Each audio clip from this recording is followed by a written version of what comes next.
Good afternoon and welcome to our first episode of The Spin. I'm Gonzalo Garcia. And I guess that makes me Alberto Ontiveros. I'm so excited to be back here for another AIDS life cycle after 2 years. It's been far too long, but I'm excited, so let's get it going.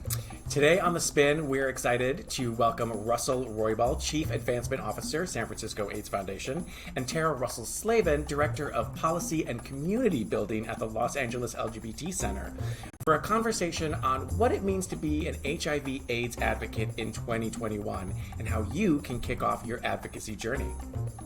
And stick around for our special correspondent, Faye Harmon, with some fundraising shout-outs. You all have been very creative with your fundraising, which just goes to prove what I said time and time again, which is that you can make a tremendous impact on your community and have an absolute blast doing it at the same time. So kudos to all of you and your creative fundraising.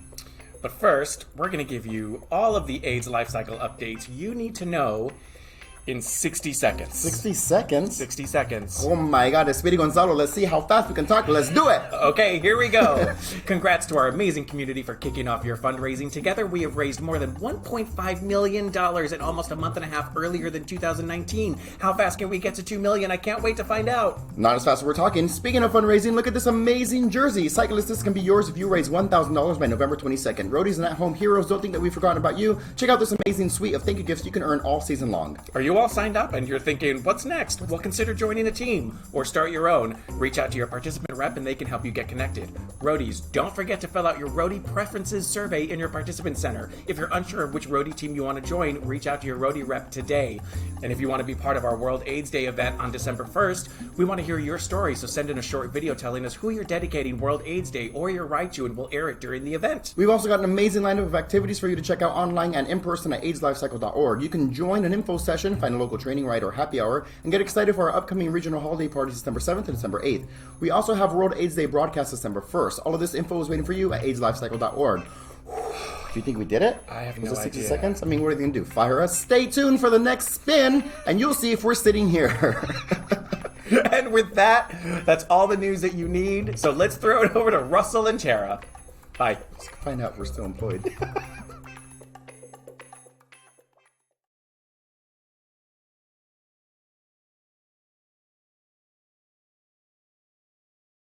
Albert and Gonzalo for that speedy recap or those speedy news of AIDS life cycle. Hi, I'm Russell Roybal. I'm Chief Advancement Officer at San Francisco AIDS Foundation, and I want to extend my welcome to you to the Spin. I'm so excited for our conversation today with Terra Russell-Slavin. Terra is Director of Policy and Community Building at the Los Angeles LGBT Center, the world's largest provider of programs and services for LGBTQ people. She works to advance LGBTQ rights in accordance with the center's mission to build a world where LGBTQ people thrive as healthy, equal, and complete members of society. And so we're going to have a conversation today about what it means to be an HIV advocate and give you a little bit of a snapshot of all the advocacy work that the Center and San Francisco AIDS Foundation are doing both here in California in Sacramento and in Washington, D.C. And so I want to welcome Terra. Welcome, Terra. It's great to see you. For having me, and I love that opening, and I feel like I could take some lessons in speed talking. It was really fast, right? They were like on it. Boom, boom, boom, boom, boom.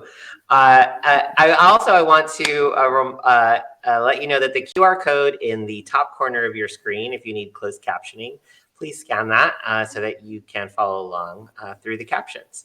So Terra, let's get started in this amazing conversation we're going to have today, which I've been really looking forward to. And I want to start by talking about where we are today. So could you give us a snapshot of the HIV and LGBT advocacy landscape and what that looks like today? Yeah, I'm happy to. And I think I'm happy to because for, the 4 years under the Trump administration, it was a constant onslaught for LGBTQ community members, for those living with HIV, for Black, Indigenous, people of color communities, immigrants, women, and so many more, and particularly those at the intersection. And what we are seeing now is a new administration under Biden that is, I think, deeply committed to undoing the harm. And we're seeing that through a few very specific channels. One is their appointments. They are actively appointing people. We have a commission, again, with staffing at the Office of National AIDS Policy. We are seeing LGBTQ people throughout the administration. Most recently, Dr. Rachel Levine, who was the first openly trans woman who was confirmed by the Senate, just got appointed as a 4-star admiral. But we're really seeing that across the board. And these are people who care. In the conversations that I've been having with members, it's just such a breath of fresh air to know that they are deeply concerned and committed to undoing the harm and making real advancements. And then I would say we're also seeing a direct rescinding of executive orders that were harmful to LGBTQ communities, trying to advance LGBT equality and racial equity, which we know is at the heart of doing HIV advocacy work. And the next stage is looking at what does this mean? I think it's one thing to get administrative advocacy, but also what does it mean when we're trying to legislate and get things institutionalized so that they're not simply rescinded with another executive order. And so to that end, I think we've seen this administration really try to address poverty through stimulus efforts. And I think this next challenge is going to be how do we do formal equality with getting the Equality Act actually up for a vote in the Senate. It's already passed through the House.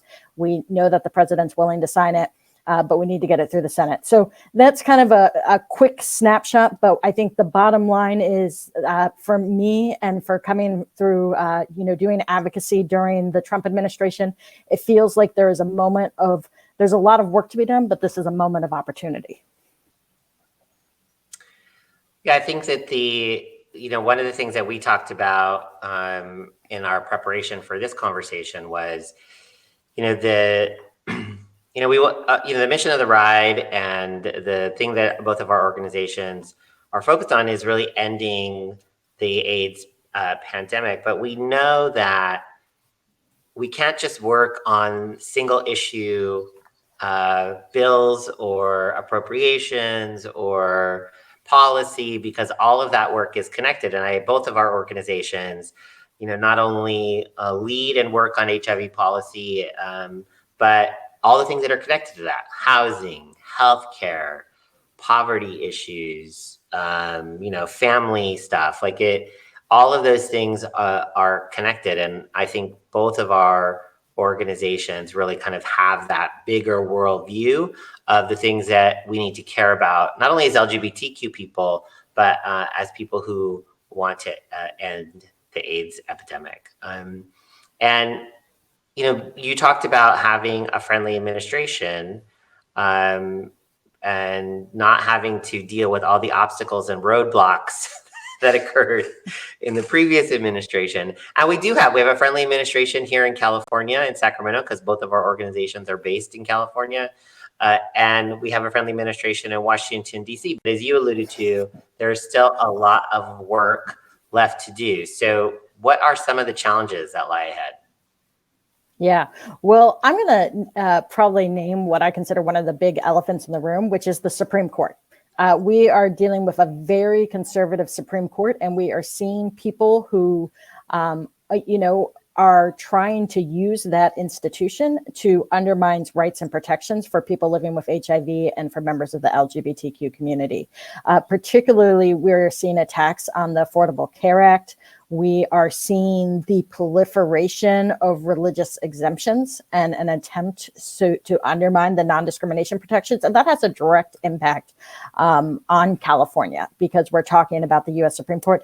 But then even outside the federal advocacy efforts, there are very specific, California has both made amazing strides, but there is still more work to be done. And one of the bills that I think both of our organizations are sort of closely monitoring is a bill that's looking at expanding safe consumption sites. to really address, people who are injecting drugs who are at increased risks of HIV. Let's make sure we can get programming, and that's been a challenge. And I know that there was a bill that we tried to get through in California. It's been moved to a 2-year bill, so we'll be in the second year of that cycle and really pushing it. And Russell, I know SF AIDS Foundation has done some very specific work around this area in San Francisco. I don't know if you'd like to elaborate on that. Oh, sure. We, as Tara alluded to, there is a bill in the California legislature around opening a safe consumption site, or what folks also refer to as an overdose prevention site. And it is really critical in communities like Los Angeles and San Francisco and Oakland and other places around our state, because in San Francisco, just to give you a very alarming statistic, more people have died in the city and county of San Francisco from overdose than have died from COVID.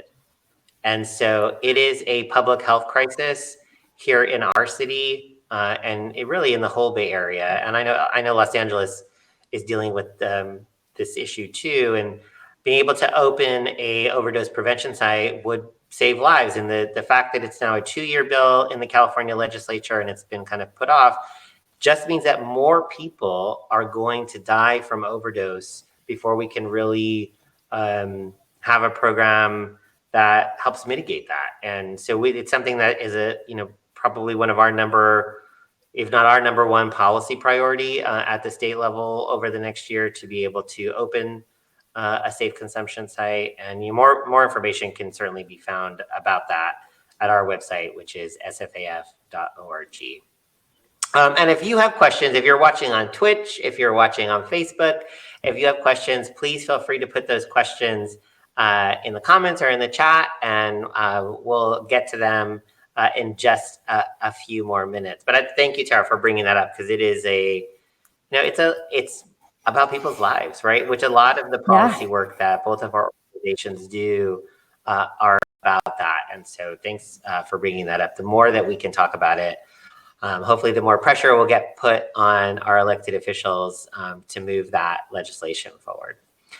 So even though we still have a lot to do and a lot of work to do, we have had some significant victories and things that we can celebrate.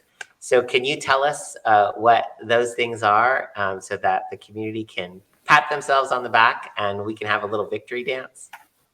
Yeah, well, so one of the things that I think was most exciting in this legislative cycle is we were able to get bill signed into law. We worked with your organization. We worked with other partners around the state that was really focused on adding older adults with HIV to the population of greatest social need, which is a priority designation for the area aging plans across the state. And this is really critical and something that I'm really hopeful that we can see the results and we can see increased attention and advocacy and resources for older adults living with HIV, which is a growing segment of the population. And then I think a couple other just real things of note. Within the last few years, we were able to pass legislation that allowed pharmacists to prescribe or to administer and provide prescriptions for PrEP. Initial prescriptions, which is huge in terms of trying to get people, removing the barriers to getting people onto PrEP as a form of prevention, which is something I think big picture we have to be doing more of, not just intervention after the fact, but how are we doing prevention before the fact? A couple other things we're continuing to try to remove, as I mentioned, these barriers, increase STI testing and treatment options throughout the state, and we've been successful, I think, in trying to move that ball forward and continuing to the point you were making earlier, how are we reaching young Black and Latinx men of color and trying to get funding. And we've been able to help secure funding for pilot programs, trans women of color, again, trying to reach those who are most at risk with HIV, of contracting HIV. Or getting people into treatment if they have acquired HIV. So those are some of the things in the California front that we've been working on. We also, in the last few years, were able to make dramatic steps to eliminate criminalization of people living with HIV, which is really important, again, for people getting to actually encouraging people get tested, to know their status, and to, and to then also hopefully be linked into treatment and care. Well, I think what's great for folks to know that are watching today and listening to our conversation is that all the work that folks do to participate in AIDS LifeCycle, whether you're a roadie, you're a rider, the money that you're raising really goes to support this advocacy at not only the state and national levels, but at the local level too. And so, we really appreciate all the support that all of you do to make those resources available so that we can put it where there is the greatest need. And I just want to highlight one of the things that you just said, Terra, which is, both of our organizations really try to center the communities most impacted and who are most marginalized in both of the areas of the state that we work in. And it doesn't mean by centering Black, Indigenous, people of color, trans and gender non-binary folks, LGBTQ people, it doesn't mean we're not serving other populations. We will continue to serve all populations at both of our organizations. It just means we are going where the data is telling us is where the epidemic is having the greatest impact, which is often folks who don't have access to care, who are not connected to community organizations. And so I'm so excited that the work that the LA Center is doing, that we're doing, and we're both part of what's a coalition in the state called Ending the Epidemics, that the state has a plan to tackle sexually transmitted infections, AIDS and HIV, hepatitis C. So it's exciting work that I think our organizations get to partner on a lot. So, but a lot of folks, Terra, are probably sitting at home and thinking, okay, I'm raising money, I'm on my bike, I'm on my team, I'm an at-home hero, but what else can I do? Like how can I get involved at the center or at San Francisco AIDS Foundation and be a part of this advocacy? Well, let me tell you about one of the ways you can get involved at the center. Actually, in response to the election of Trump as president, we created what we call the Resistance Squad. And it is our volunteer run and driven rapid response mobilization team. And so it started really in response to attacks on the Affordable Care Act and healthcare across this country. And we have volunteers who call constituents, people both in California, in other states where there are critical senators, and really mobilize and advocate for issues that are critical to those living with HIV, to the LGBTQ community. And it is a way that we encourage people to get involved. We will help you through the process. We will train you. You will be well supported, and it makes a difference. And it is a way that if you're looking for some way to, have your voice heard, that actions will be provided to you. I just really want to encourage you to consider joining the Center's Resistance Squad. And you can find out more information about this on our website at www.lalgbtcenter.org. And I believe there'll be a link on the screen as well. That's great, Tara. We, at San Francisco AIDS Foundation, we also have a similar program called the HIV Advocacy Network. And that information is very similar to what the Resistance Squad is doing at the center. That information also can be found on the screen or on our website at sfaf.org. So if you want to get involved, please, we could use your support both at the center and at SFAF. So Tara, what's your advice for someone, let's say that they have been inspired by our conversation today and they want to do something, they want to contact their legislator, they want to tell their friends about what's important around when they get to vote. What advice do you have for someone who's just beginning their advocacy journey? Yeah, well, one of the interesting things about the pandemic is that it's actually, I think, in some ways opened up access to some of the places of policymaking. And by that, I mean that a lot of the hearings, whether it's happening in Sacramento, whether it's happening at your city council or your county body, that those have gone virtual. And so now you can participate by joining a Zoom link, by calling in to provide public comment. So I think there's actually a lot of increased ways that you can access your local decision-making bodies. And so I really want to encourage people to reach out to learn more, to participate, because often there isn't that many people participating. And so, these systems work best when they're hearing from the people who very often don't get to be in the room. So we really want to encourage that. We want to encourage you to, I think, join either of our groups, and we'll help you get you linked into those efforts. And then I think big picture is also,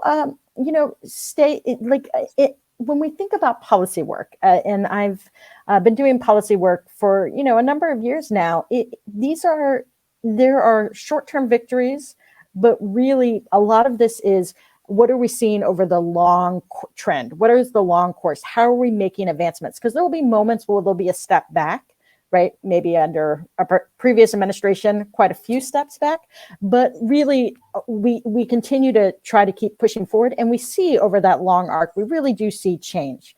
And I can think of efforts I've worked on, and sometimes it's hundreds, if not thousands of hours and many years. And one day that bill gets signed, and it's one of the most incredible feelings that I have, experienced. And I just encourage people to, to stay in the fight for the long haul and to get involved. That's great advice, right? Like, change doesn't happen overnight.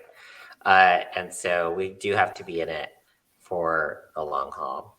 So I want to go to some questions that we've gotten from our audience. So if you have a question on Twitch or on Facebook, please just put it in the comments, and we will try to get to it. So a question that's come up around, people are watching what's happening in Washington, D.C. around these multiple bills, right? And the news, if you watch the news a lot, or you get alerts on your phone, and you see, so-and-so doesn't agree with so-and-so, and how can two people hold up a whole bill process who don't represent, the majority of people, all of that stuff that is happening at the federal level. Can you give us, the question is really about that.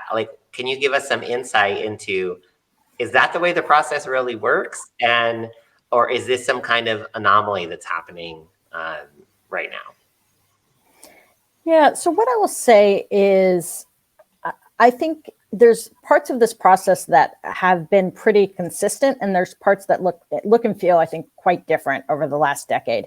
And that is that we have very much increased partisanship, and that there's just a very small window where the sides are agreeing to come together. And that is, essentially, we've seen so few pieces of legislation that have actually been signed into law, not just this last year, but very few things were actually signed into law over the entire course of the Trump administration. And that really starts to date back to the Obama administration, where you started to see, I just think of Merrick Garland, right? And the fact that they wouldn't bring up, right, the Supreme Court appointment for a vote, which was really unheard of prior to that, right? And when you think about the fact that opening was almost 9 months before the election, and then what happened in the last few weeks of Donald Trump's administration and the appointment of Supreme Court Amy Coney Barrett, you really see some hypocritical kind of realities. So it is hard right now. There is the filibuster, which has the 60 vote threshold, and then there's sort of the separate reconciliation bill. And I'm sorry, I'm probably policy geeking out a little bit here, but and so what we're trying to do is get things through this 50 vote majority, but then things have to be tied into the budget. So it's a challenge right now. I think there's lots of conversation about reforming the Senate and the voting process. The margins are really slim in the House. So I think, we can't take a position on, we're 501c3s, but I do encourage people to go out there and vote your values. We can encourage people to get out the vote. And we want people in office who are going to care about those living with HIV, who are going to care about LGBTQ communities, who are going to care about Black, Indigenous people of color, and undocumented immigrants who are, fleeing violence. And I think all of those, we need. There's so much work to do in this country, And I hope we're at a turning point where that work, we really start to make a more significant dent and forward advancement on those efforts. Another question, thanks for that. Another question, I before I get to the next question, it's frustrating to watch, right? Like, I live in the speaker's district. The Speaker Pelosi is my member of Congress. And, it is frustrating, I know, for a lot of folks to watch and be like, why can't these things move? But thanks for giving us a little bit of insight into all of that. One of the things you mentioned earlier, which is related to this question, is about the Supreme Court. And so much is, on the docket coming up for the court. Is there a particular case that the question is there a particular case that you are looking at very closely? And what would that be? Oh, there's so many, but just personally, and the one I probably am paying the most attention to right now is the abortion access case that's involving the state of Mississippi, because you really have the principle underlying Roe v. Wade and individuals' right to access an abortion completely in jeopardy. And we're seeing this, I think we recently heard about the Texas law. So I think reproductive rights, which I think is core and central to our efforts to eradicate and end HIV, are being threatened. But unfortunately, there is no limit on the number of significant bills before the Supreme Court. And so I think we'll be closely monitoring. And, at some point, maybe we can think about doing an update on how those decisions were decided this calendar year. Yeah, I think it's such an interesting conversation, right? And how, maybe a future conversation could be like how Roe is so tied to Lawrence, which, eliminated all the sodomy laws in the United States, or to marriage. Like, there is this through line from there that I think is that I think a lot of LGBTQ people don't make those connections, and it's so important to care about what's happening in Mississippi, what's happening in Texas, because the architect of the Texas law has come after marriage, right? There is a systematic method, there is a method to their madness, right? They are chipping away at some of these things, and I think that actually would make for a brilliant future conversation. But unfortunately, that is our last question, because that's all the time that we have for today. But Terra, I'm so excited to have this conversation with you today. And I knew it was going to be amazing, and it was. Thank you for your wisdom and your experience and your smarts and all of your work at the Los Angeles LGBT Center. Any closing thoughts as we wrap up our conversation? Well, thank you. And thank you also for all the incredible work happening at the SF AIDS Foundation. You all are incredible partners. And I just want to thank all the people listening and who are participating in the AIDS life cycle. The work you're doing makes a difference, and I am just incredibly grateful. Well, thank you, Terra. And I want to echo those words. We are so grateful to all of you, whether you roadie, whether you ride, whether you're an at-home hero, for all of the support that you give both of our organizations. And if you haven't yet signed up for AIDS LifeCycle, you can do that at AIDSLifeCycle.org. We'd love to see you on the ride next June, those 545 miles from San Francisco to Los Angeles.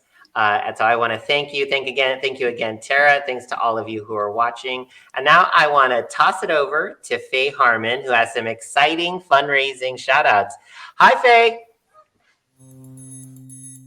Thanks, Russell and Terra. I hope you all enjoyed their conversation as much as I did. Before we go today, I just want to do some very special shout outs to three amazing individuals, Terry, Daniel, and Eli, who have all put their own spin on fundraising. First up, Roadie Captain, pillar of the Castro Street business community, and everybody's mom, Terry Aston Bennett, is busy this fall creating a quilt out of her many years worth of AIDS LifeCycle t-shirts, which she'll be raffling off for her fundraising in the new year. Terry was inspired to merge her two passions, quilting and AIDS LifeCycle, when she could no longer fit all of her ALC t-shirts into her dresser.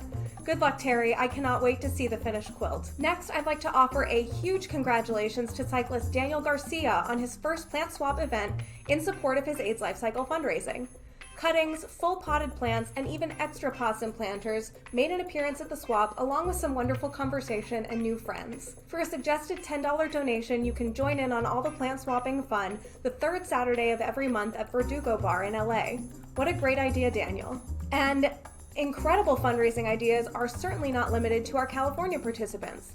All the way over in the UK, cyclist Eli Satanen is creating the cutest knitted ornaments for her AIDS LifeCycle fundraising. Look at how adorable these are. After starting with Christmas patterns, Eli has since added cats, dogs, snowflakes, names, sheep, cows, and of course AIDS LifeCycle to her growing collection of designs. I don't know about you, but I know that I am always so inspired by the creativity of our community here at AIDS LifeCycle. Our community members are always knocking it out of the park. Lastly, I also want to give a shout out to our rising stars who kicked off their fundraising this week. No matter how big or how small a donation is, every single dollar raised makes an impact in reducing new HIV infections and improving the quality of life for people living with HIV and AIDS. Your donations go to work today to make the work of the San Francisco AIDS Foundation and the Los Angeles LGBT Center possible.